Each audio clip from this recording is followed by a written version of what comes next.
हिंदू धर्म में करवा चौथ का अत्यधिक महत्व है, क्योंकि मान्यता है कि सुहागिन महिलाएं अगर ये व्रत रखती हैं, तो उनके पति की उम्र लंबी होती है और उनके दाम्पत्य जीवन में खुशियां आती हैं। आज के दिन महिलाएं निर्जला व्रत रखती हैं और रात में चांद देखने के बाद ही अपना व्रत तोड़ती हैं। मान्यता के अनुसार छलनी से चंद्रमा को देखते हुए पति को देखना शुभ माना जाता है। इस व्रत में भगवान गणेश, शिव, पार्वती, कार्तिक और करवा चौथ माता का पूजन किया जाता है। करवा चौथ में चांद का बहुत महत्व होता है। करवा चौथ विशेष रूप से पंजाब, उत्तर प्रदेश, हरियाणा, मध्य प्रदेश और राजस्थान में मनाया जाता है, लेकिन अब पूरे देश में इस पर्व को सुहागिन स्त्रियां बड़े हर्षोल्लास के साथ मनाती हैं।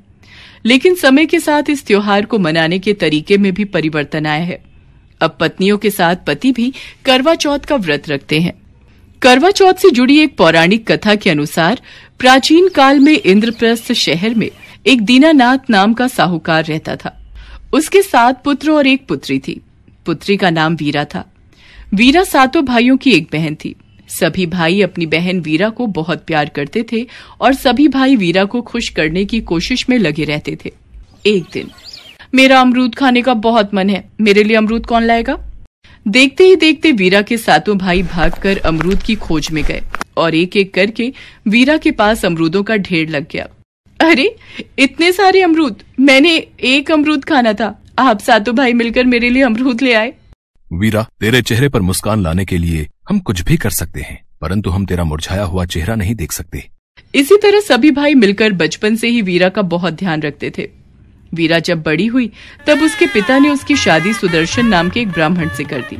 विवाह के बाद वीरा खुशी खुशी अपने ससुराल रहने लगी। कार्तिक मास के कृष्ण पक्ष की चतुर्थी को करवा चौथ का व्रत आता है। शादी के बाद वीरा का ये पहला करवा चौथ होता है और वो अपने मायके करवा चौथ का व्रत रखने के लिए आती है। वीरा, आज करवा चौथ का व्रत है और ये तुम्हारा पहला करवा चौथ है, तो इसके भी कुछ नियम होते हैं।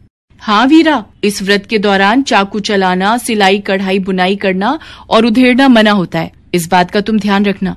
मेरी 7 भाभी मुझे आज सिलाई कढ़ाई का हर काम मना क्यों कर रही हैं? मायके में रहकर ही तो समय मिला है, ससुराल में तो समय ही नहीं मिलता। मैं तो अपना काम करने जा रही हूँ। हाँ।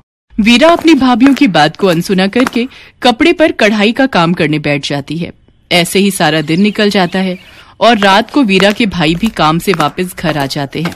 मेरे सारे भाइयों को कितने समय बाद आज एक साथ भोजन करते देख रही हूँ। तो फिर सोच क्या रही है बहन वीरा? तो भी हमारे साथ खाना खा ले।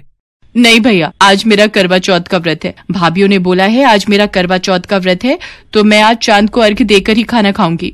वीरा की बात सुनकर भाइयों से अपनी भूखी बहन का हाल देखा न गया।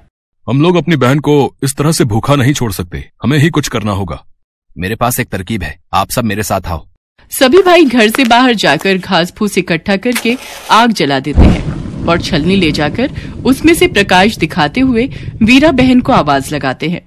बहन बहन, चांद निकल आया है, अब तू अर्घ्य देकर भोजन कर सकती है। क्या चांद निकल आया? आओ भाभीयों, आप सब भी चंद्रमा को अर्घ्य दे लो। ये तेरा चांद है जो तेरे भाइयों ने तेरे लिए निकाला है, अभी हमारा चांद नहीं आया।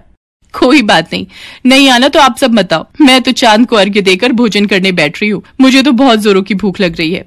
वीरा भाइयों के बहकावे में आकर अर्घ्य देकर अपने भाइयों के साथ खाना खाने लगती है। तो पहले निवाले में बाल आ जाता है, दूसरे निवाले में कंकर और तीसरे में ससुराल से संदेश आ जाता है।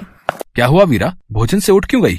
पता नहीं, भोजन के पहले निवाले में बाल आ गया, दूसरे निवाले में कंकड़ और अब तीसरा निवाला खाने की इच्छा ही नहीं है।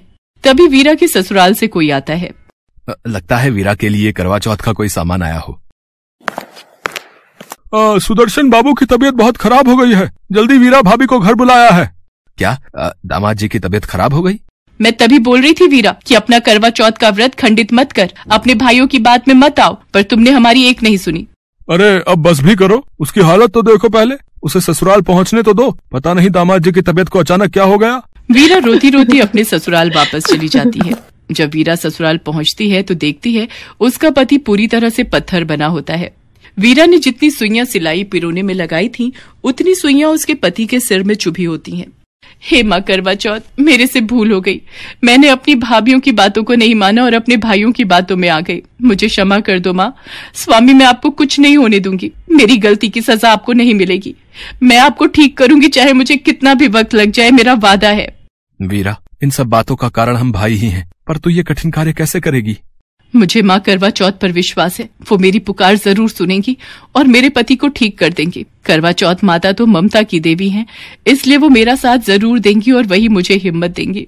वीरा के भाई उसे आशीर्वाद देकर वापस चले जाते हैं। वीरा को अपनी गलती का एहसास होता है और वो अपने पति के सिर में से उन सुइयों को हर रोज निकालती। इस तरह पूरा साल बीत जाता है और अगले साल फिर करवा चौथ का व्रत आता है।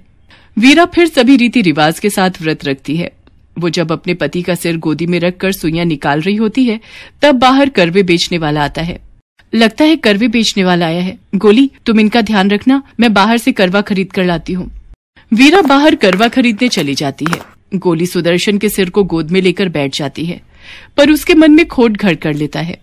कुछ ही सुई शेष रह गई है, इन्हें मैं निकाल देती हूँ। जैसे ही नौकरानी गोली की आखिरी सुई निकालती है, वैसे ही वीरा का पति सुदर्शन होश में आ जाता है और वो गोली को वीरा समझ बैठता है और जो वीरा थी उसे गोली समझ लेता है। इस तरह जो वीरा थी वो गोली बन गई और जो गोली थी वो वीरा बन गई। पर वीरा चुप रहती है और उस वक्त अपने पति से कुछ नहीं कहती।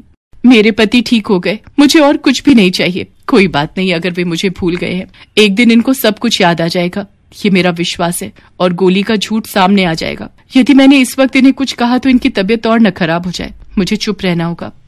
इस तरह वीरा नौकरानी बनकर गोली की जगह वहां रहने लगती है और गोली वीरा बनकर। एक दिन सुदर्शन को किसी काम से बाहर जाना पड़ता है, तो वो गोली जो कि वीरा बनी थी उसे पूछता है, वीरा, तुम्हारे लिए क्या लाऊं? मेरे लिए बाजार से हार श्रृंगार लेकर आना। साहब, मेरे लिए काठ की गुड़िया लेकर आ सकते हैं, आपकी बड़ी मेहरबानी होगी। हाँ हाँ गोली, तुम हमारे घर में बहुत पुरानी नौकरानी हो, मैं तुम्हारे लिए काठ की गुड़िया ले आऊंगा। इस तरह सुदर्शन जब बाहर जाता है तो बाजार से एक गुड़िया और हार श्रृंगार का सामान लेकर आता है और दोनों को दे देता है। इस तरह वीरा जो कि गोली बनी होती है, वो हर रोज अपने कमरे में काठ की गुड़िया से बातें करती थी। जो वीरा थी वो गोली बन गई और जो गोली थी वो वीरा बन गई। गोली, ये तुम रोजाना क्या बोलती रहती हो? नहीं साहब, मैं तो बस ऐसे ही। यदि तुम मुझे सच नहीं बताओगी कि तुम्हारे मन में क्या चल रहा है तो तुम मेरी तलवार की धार जानती हो। नहीं नहीं, आप क्रोधित मत होइए। क्रोध में आना आपकी सेहत के लिए हानिकारक है। मैं आपको सब सच बताती हूँ।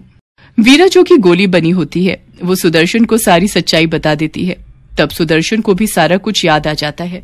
फिर सुदर्शन गोली जो कि रानी बनी होती है उसे घर से बाहर निकाल देता है। वीरा को अपने पति के लिए अटूट प्रेम का फल प्राप्त हो जाता है और उस दिन के बाद से वीरा हर वर्ष पूरे विधि विधान से करवा चौथ का व्रत रखती है। भाई भाभीओं के आशीर्वाद से और माँ करवा चौथ की कृपा से वीरा अपने पति सुदर्शन के साथ फिर से खुशी खुशी सुखमय जीवन यापन करने लगती है।